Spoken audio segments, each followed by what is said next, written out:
Suit up, strap in, warm the tires, and leave on yellow. Time for the MitsuTimes podcast, presented by MitsuTimes.org, the home of the fastest Mitsubishi cars. With your host, Josh. Hey, what's going on, guys? It's Josh from MitsuTimes. Today, my guest is Mr. Martin Borton from RX4 Speed. How are you doing today, sir? I'm doing well. Yourself? I am great. Glad to have you on. I know the picture that Boostin' Photography took of your car has just been one of my absolute favorites from the past few years. The color of your car, everything about it, it's just perfect. Thank you. Yeah, Andrew caught like the most perfect angle on that picture, so I was definitely make sure I bought that from him, and I try to support Andrew as much as I can. Whenever I go to the races, I always have him take pictures of the car, pay him for the prints, his time, and everything else. Such an awesome dude. Yeah, he's good people for sure. That picture definitely has the vibes of the perfect lighting. Right. Yep. Well, Martin, why don't you tell us about the setup on that car? Well, it's just your typical 95 Eclipse. It's actually the Eagle Talon, but I did all the Eclipse conversions. It's a 2.0 long rod motor. Has the Manley pistons, GRP aluminum rods, general Kelford cams, fuel injector clinic injectors, machine concepts, billet intake manifold and valve cover, a Zona 9568 turbo, nice. Morrison Fab consolidated T4 twin scroll top mount manifold. I got the Volks rear subframe, 3000 GT rear diff. The only thing it's missing is the ability to move because I'm switching the transmissions this year. So I'm going from the 5-speed dog box over to all reliable automatic. Nice. We're gonna have another Auto 2G on the list. Yeah. Might not be as fast as all the other guys, but just fast enough. Yeah, and it saves your pocketbook. Yeah, that definitely does that. Yep. But it runs on E85 fuel. In the earlier stages, it was on pump gas, and then my tuner Tony Niemczyk, he pushed me for the E85 and never looked back. So E85 is where it's at. I like that. Yeah, for sure. E85 is where it's at. I like that Zona rotor that you're running too because it's becoming super popular, and you see it not just in DSMs, but you see it in Evos, and you also see it in the Evo 10s. I mean, it's pretty versatile turbo. Yeah, it's a great turbo. I made the switch to the Zona turbo in 2020, right before we did Drag Week in 21. Okay. I had the Precision 6466 on prior to that. I figured I was going through seals on the Precision almost every year, like I had to reseal it. So I was like, well, let's switch over to the Zona, see what it's all about. And it's been great ever since. Super reliable, super performance. It spools up just like the 64 did, and I'm happy with the turbo. Good deal. So, Martin, what is it that drew you to the 2G DSM platform? The styling. I like the rounded body lines of the 2G versus the straight kind of boxy of the 1Gs. For sure. So I'm probably jumping around here, but I had an 88 Conquest when I first got out of basic training. Mm-hmm. That was my first Mitsu, my first turbo car, and when that started to have electrical issues, I was like, well, let me get another car that's more reliable, non-turbo, and I ended up picking up a 98 Eagle Talon ESI, non-turbo, and that car was it's been so fun. It looked great, always got compliments, and from there, then I ended up picking up a 2G all-wheel drive, and everything snowballed down from hill from there. It's crazy how many of us 2G guys had a GS, RS, or ESI at some point in time in our lives. I had the 98 non-turbo for, I bought it in 2000, and I deployed in 08, so I had it for a solid 8 years, and it was one of the most reliable cars I ever had. Heck yeah. That's what, there's really nothing wrong with 420. I think we all hate on it just for the fact that it's not the 4G63, but there's really nothing wrong with it. No. It's a perfect commuter car. Got great gas mileage. Still looked good. Wasn't fast, but hey, commuter cars aren't supposed to be. Right. Well, back then they weren't supposed to be. So, what was this one like when you first picked it up? So when I first picked up this car, this car actually has some history behind it for me.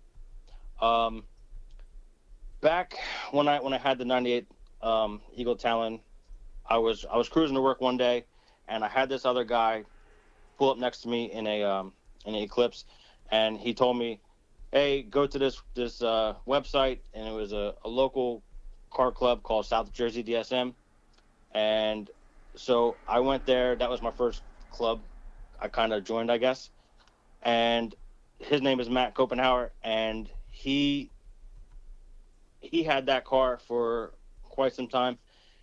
He ended up getting out of the game, and a friend of mine was looking to get into it. So I kind of linked them two up together, and he bought the car from Matt.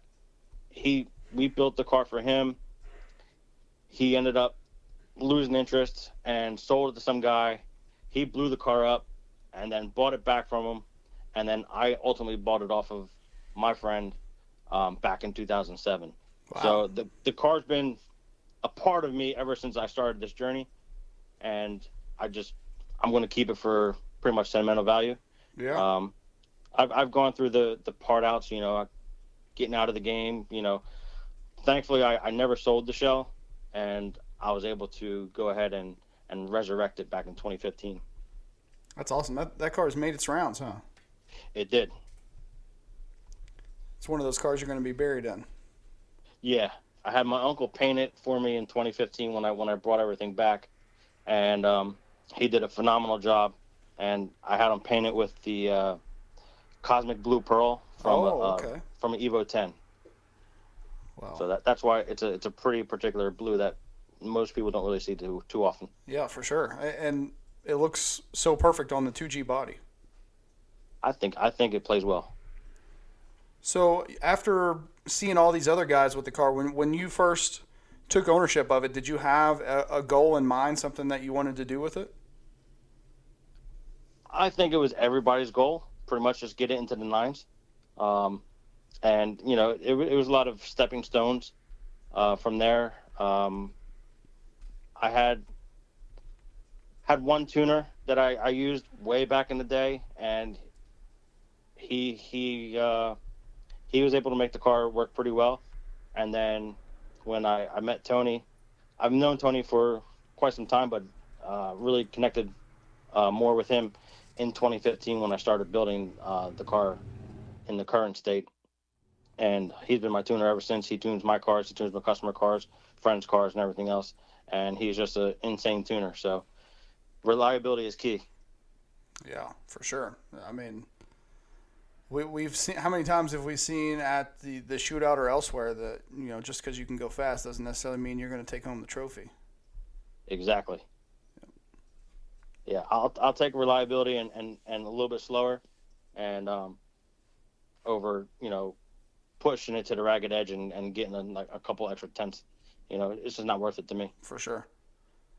You see those guys kind of like a NHRA crew tearing the engine trans apart every pass and putting them back together. I still know that's the life for me, to be honest. No. I mean, if things were that easy to take apart, might not be so bad, but unfortunately we don't have that luxury. Yeah, for sure. Well, over the lifespan of you owning this car, what all setups have you had in it that you really liked? Well, it started out with the 35R, which is tried and true back then. It made decent power. It was on pump gas. Then I moved over in 2015. I moved over to the 6466 on pump gas, and it was okay. And then, like I said, Tony, he kind of pushed me for E85, so we switched to E85. And on the 64, 66, and the 85, it was a super fun car. It was getting to the point where I really needed to start thinking about the safety. So the cage came into play. On the 64, 66, on the 85 is when I hit my first 9-second pass.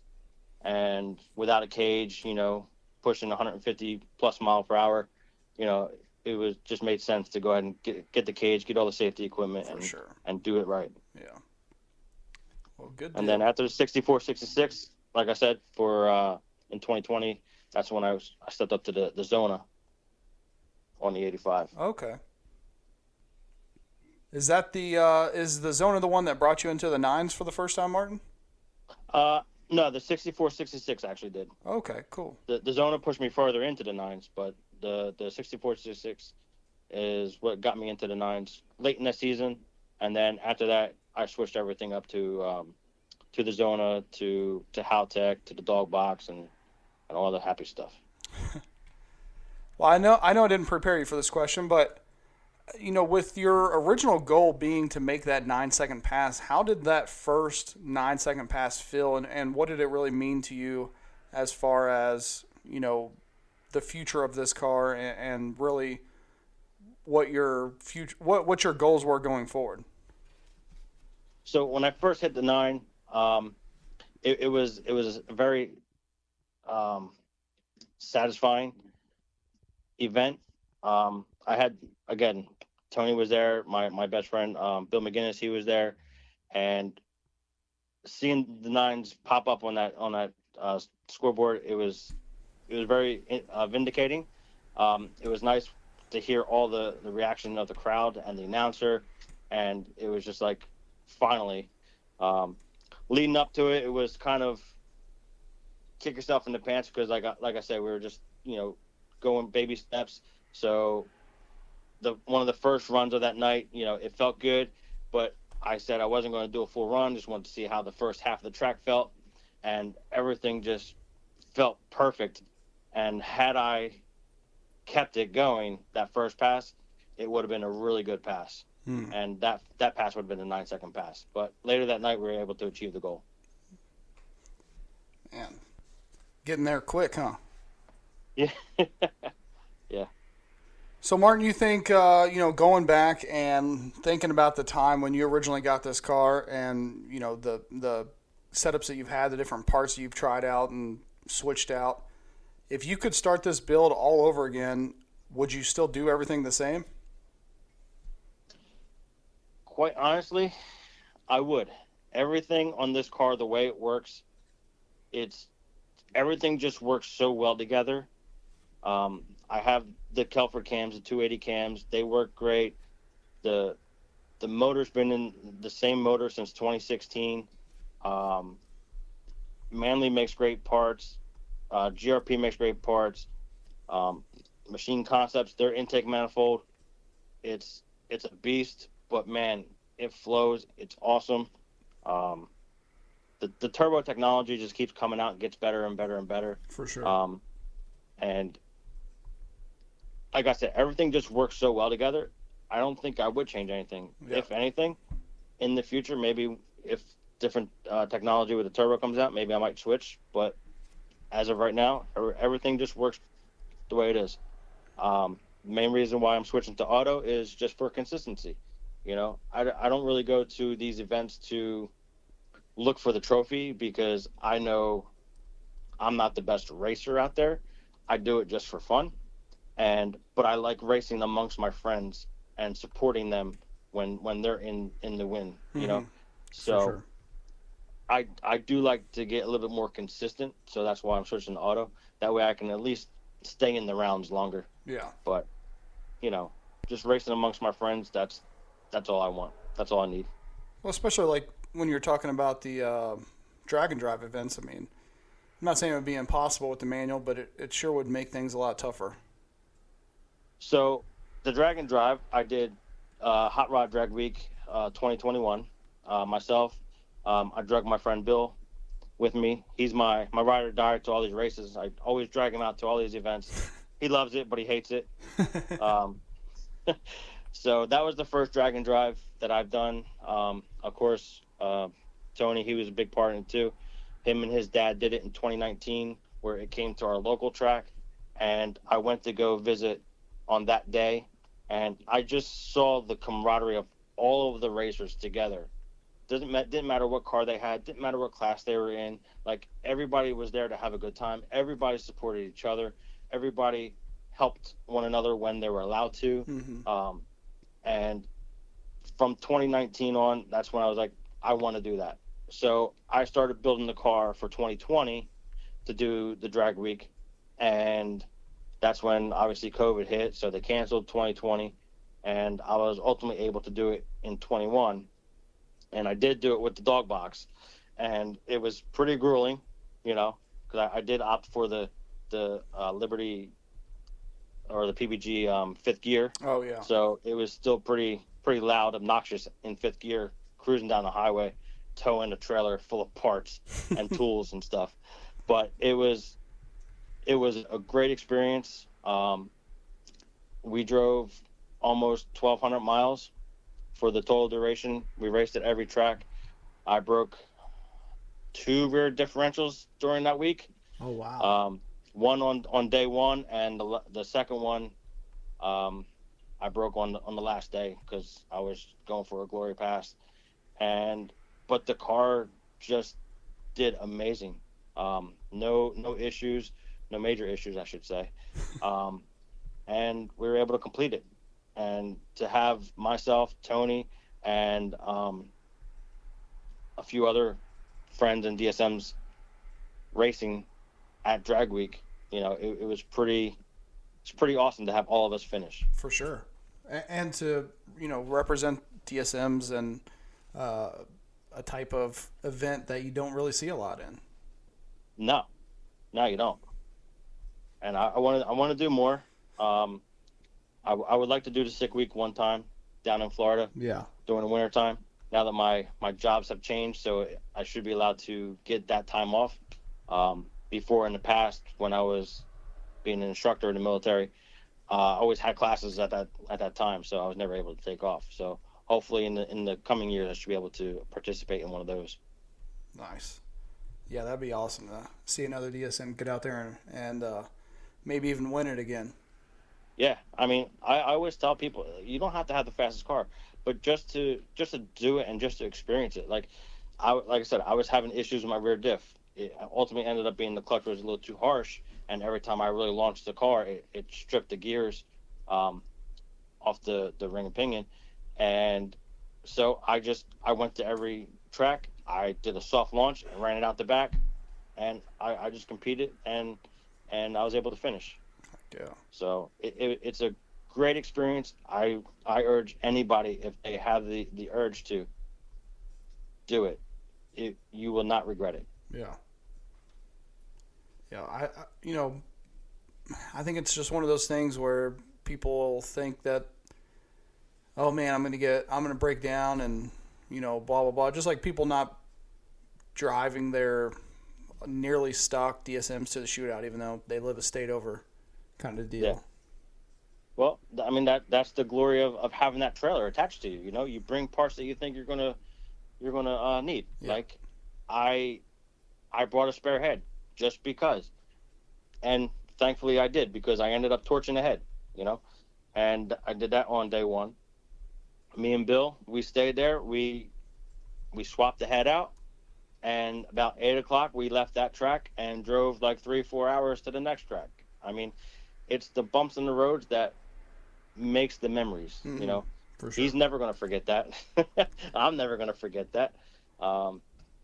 We started up in Michigan, so I had my friends from Antilag. You had Warren, you had Jeremy, Dylan, all them. They came to support us at the track, and Jeremy was so gracious to let me borrow his rear diff in case another one broke. Nice.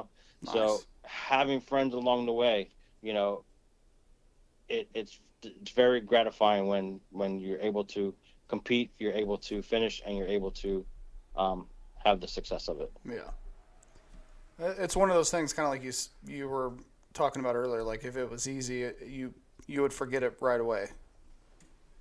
Yeah. I still remember every drive that we did that night. Oh man, it was such a memorable event that I've done. Awesome. So, and like I said, I would love to do it again.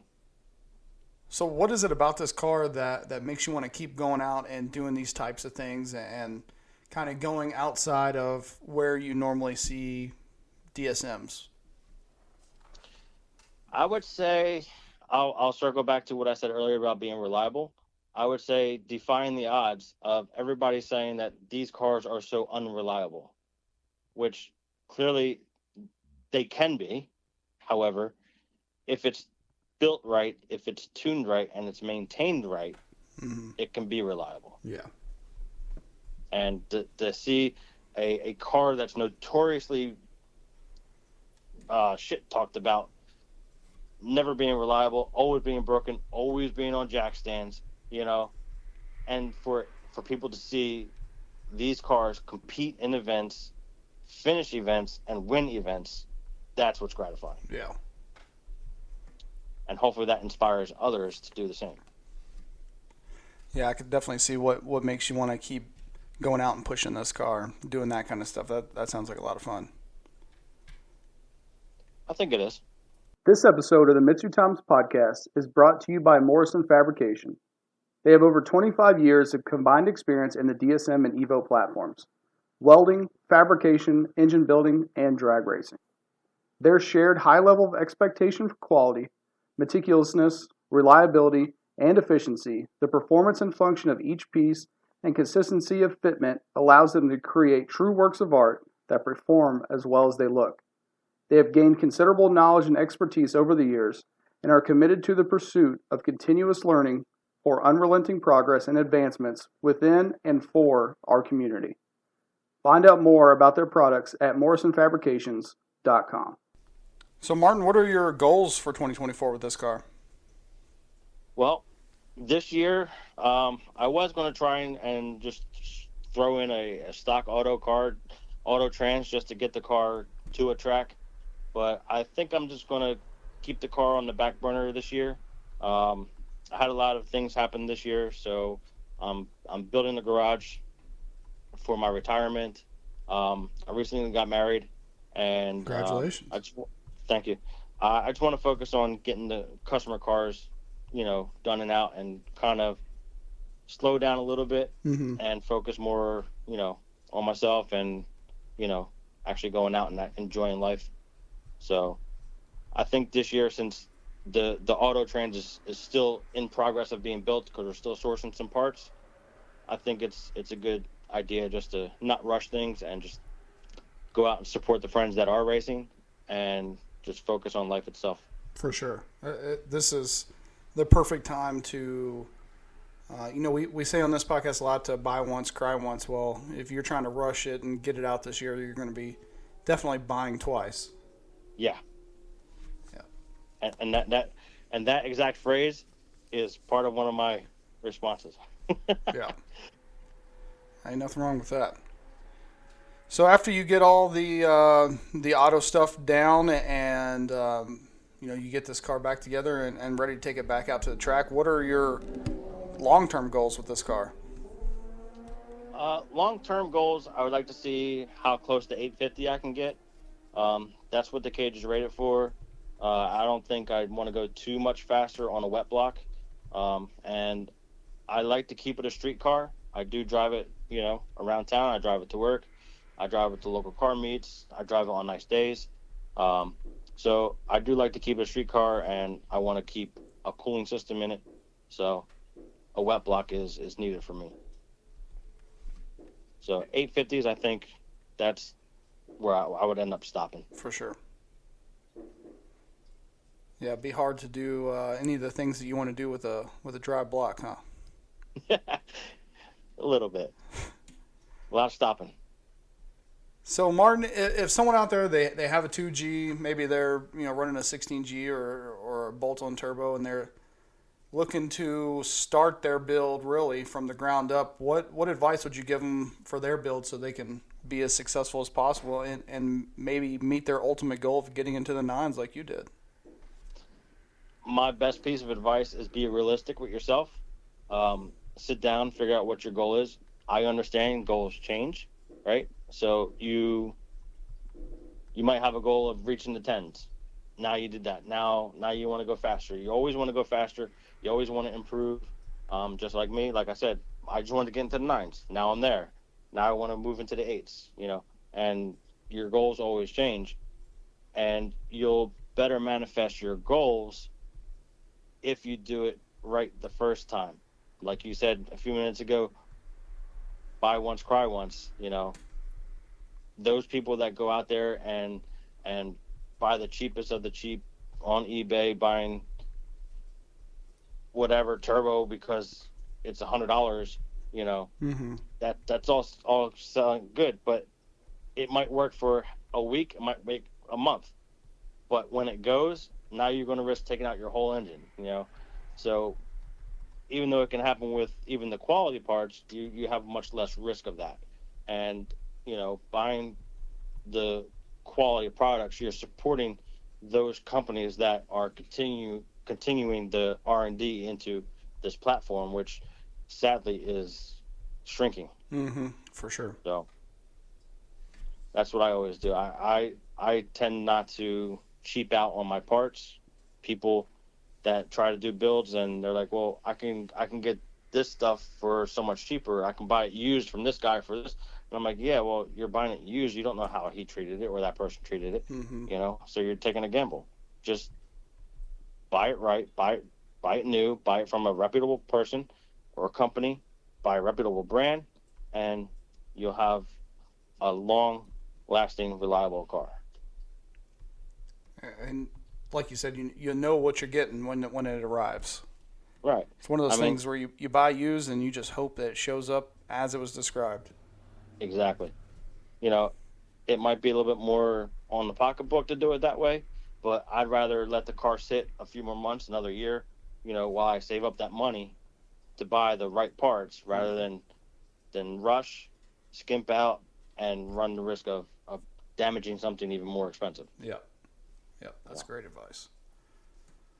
Well, Martin, we talked about them a little bit, but let's talk about some of your other Mitsubishis that you've owned through the years. Oh, man. So the 88 Conquest. So I bought that right out of basic training. It was an automatic. It was nothing crazy, but my family friend had one back in the late 80s, early 90s, and I've always loved those cars. So when I saw a friend selling it, I bought it from him. I've had it for a while, and then when it started having the electrical problems, I got the non-turbo Talon, and sadly, I let it go, and I regretted it ever since. So in 2019, I bought another Conquest, and it's actually sitting in my backyard right now waiting for me to build it. Like I said, I had the 98 Talon, the non-turbo. That car did me great all throughout the years. And then the current, well, not the current 2G.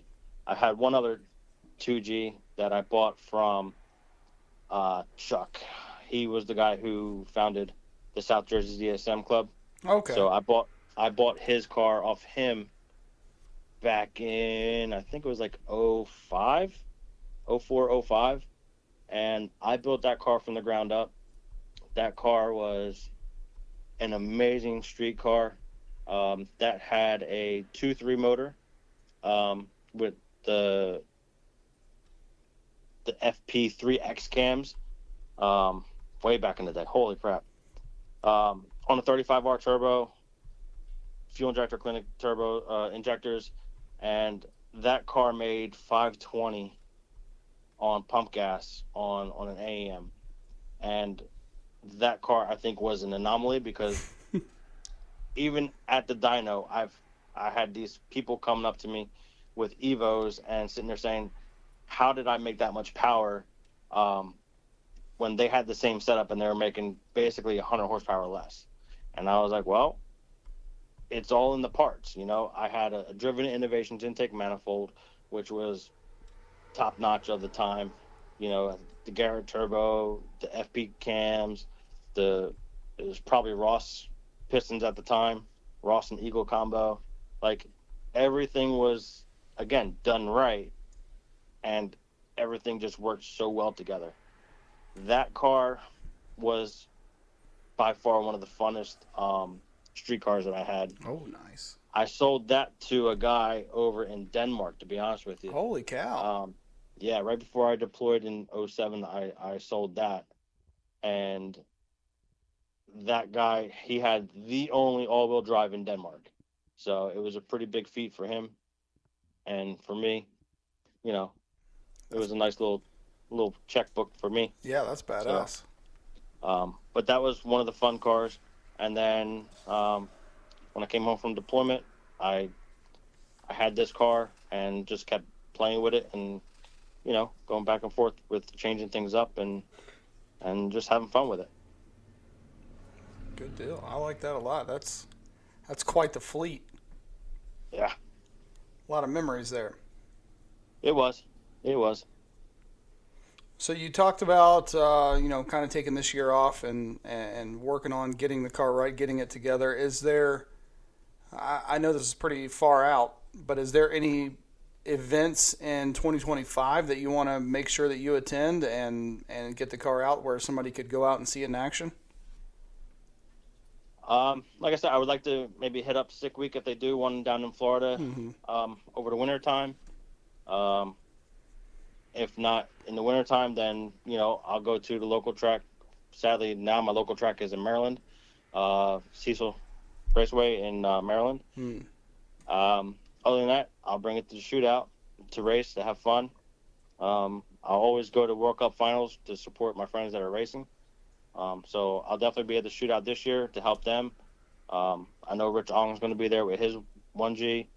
So I'll be helping him if he needs help. I know Aaron's going to be there. I'll help him if he needs help. And just supporting all the other friends and all my racing friends and family. Yep. And then World Cup final, same thing. I know all my friends are going to be racing there. And I'll go there, help support them, help wrench on the cars if they need it. Just be there for moral support and watch a great event. If anybody wants to go to a great event, that is by far one of the best events to go to. For sure. Yeah, there's nothing like it. The crowd, the cars, everything. It's one of a kind. Yeah, you see some really, really fast cars, and it's just so amazing, like how these cars are set up and how they run, and the camaraderie of all the race teams, and the people are so just down to earth. Nobody's, nobody puts their nose up in the air and says, get away from my car or whatever. Everybody's so inviting and welcoming. It's just those two are the biggest events that I like to go to.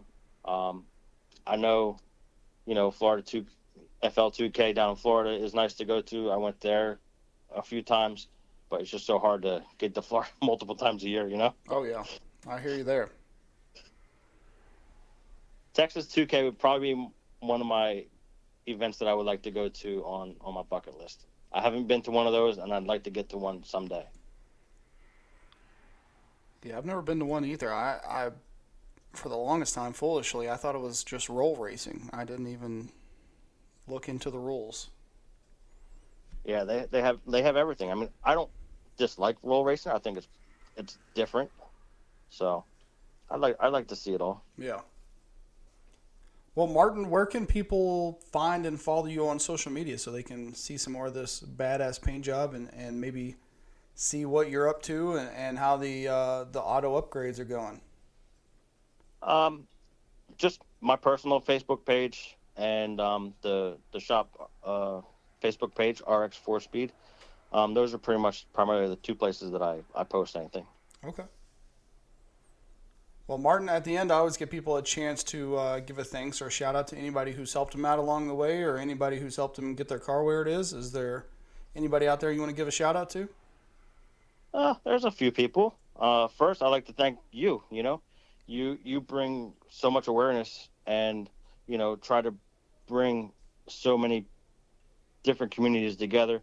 What you and Dan do with the shootout for the racers, that's commendable. Thank you. Doing the little contests with the pictures, it's great. It's just a friendly game, nothing too serious. But it's great to see. It's great to see everybody get involved and active in it. I appreciate that. So I'd like to thank you. Like I said, my friend Bill McGinnis, he's my ride or die. I drag him to every event that I go to, but he's always more than willing to help. the Dragon Drive, he was with me the whole way. You know, he's just an awesome sport. He comes with me to the shootout and World Cup finals too. Tony Niemczyk, he's my tuner. He's my good friend. He's given me a lot of advice. He's helped me over the years. He tunes the cars for the shop. So he's very detrimental. Extreme PSI, they offer all the parts that you're going to need for these cars and this platform, and they have the best pricing out there. They usually have everything in stock. They're awesome people. If you've never been there, you never talked to them guys, they're super friendly, awesome people all the way around. The guys at Fuel Injector Clinic, they keep supporting the platform with their injectors. They're by far the best company for injectors. Never had no issues with them. Know the guys personally. They're great people, and they're always friendly and willing to help. The Morrisons, they're doing so many great things with the manifolds. They're keeping the quality going, the pricing reasonable, and they're just killing it. I mean, they're super friendly. You go up to them at the events, they always want to talk to you. They always want to, engage with you, ask you. They don't want to just talk about them. They want to talk about you and see how you're doing, and they're just amazing people. Close friends, like I said, I got Rich Ong. He's local. He's a great dude. You ever want to have a great time at one of the races that he's at, he's always willing to feed you. I'm usually there, one cooking for him. So he's an awesome dude, fun, life of the party. I wouldn't imagine having it without him. Like I said, Analag crew, you got Warren, Jeremy, Dylan, and Andy. They're all great people, always willing to help you. Super fun people to hang out with. A plethora of knowledge too. So you can always rely on them for, any kind of advice, support. My customers, I couldn't do all this without them, without their support. They trust me to build their cars and help them realize their dreams. So seeing them be happy with their cars, that's what drives me to keep doing what I'm doing. For sure. My beautiful wife, Leah, she supports me in this exhausting hobby that we have. She's amazing. She's never, complained about me doing what I do, going to the races and whatnot. So she's an amazing woman. And last but not least, man, my friend Joe Bucci. Such a sad year for him. But he was a great friend. Every time we went to events together, we always talk, we always hang out, and he's always such a humble man and a very big part of everybody's life. For sure. With the racing crew. So I couldn't do a lot of things without him. He was a lot of help with the Zona stuff and everything else and throughout the year. So the community definitely lost a good person there. Absolutely. 100%. So, I'm sorry if I miss you. There's so many people to be thankful for. But I truly appreciate everybody who supports me and our hobby. Yep. Everybody's still making parts of these cars. We appreciate you. Exactly. All right, Martin. Well, I want to say thank you for taking the time to come on here and share your story. I hope we can motivate some more people to get out there and hit the track. And I can't wait to see your auto upgrade and what you're able to do when it's back together. Thank you. I really appreciate it. I really appreciate you having me on here. I never thought I would be a contender to be on here, to be honest with you. But it was very enlightening, and I'm glad to do it. And again, like you said, I hope that we're able to inspire other people to go ahead and keep going and keep realizing their dreams and pushing forward. There's always going to be the bumps in the road. There's always going to be, roadblocks, and you just have to get over it, Yep. Just work through it and keep pushing forward. Never give up. Don't give up. Nope. All right, Martin. Well, I'll talk to you soon. Awesome, Josh. Thank you. Yes, and sir. keep doing what you're doing for the community. It needs it, and it's wanted. Will do. Everybody loves it. I absolutely will. I heard everybody's voice. I will. I'm not going to stop. Awesome. I appreciate you. Thank you for listening to the MitsuTimes podcast. Check out our Instagram and Facebook for daily updates. Get added to our list by going to MitsuTimes.org and clicking Submit a Slip. Thank you to all of our sponsors.